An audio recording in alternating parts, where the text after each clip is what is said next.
À 19 ans seulement, il est l'un des espoirs français du combiné nordique. Et sa vie ne ressemble pas à celle de tous les jeunes de son âge. Son objectif, à lui, ce sont les JO d'hiver de Pékin en 2022.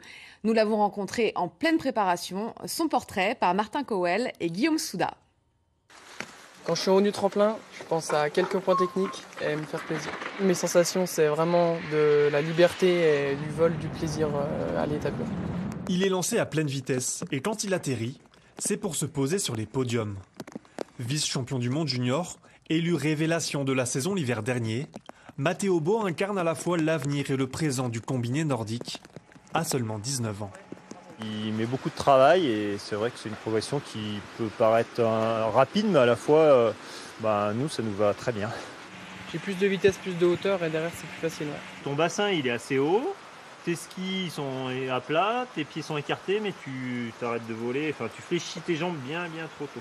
Pour s'envoler vers des sommets toujours plus hauts, le natif de Pontarlier répète ses gammes, même sous la pluie. Il y a des matins qui sont toujours plus durs que d'autres. Après, faut arriver à se recentrer sur ses objectifs et à regarder pourquoi on est là et qu'est-ce qu'on veut au final, quoi. Dans chacun de ces coups de bâton, il y a un peu du rêve de Matteo.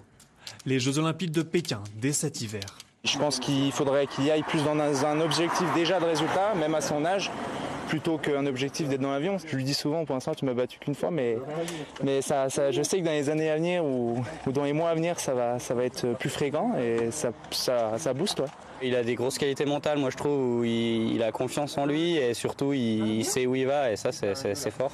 La France n'a plus remporté de médaille olympique depuis le titre de Jason Lamy-Chapuis en 2010.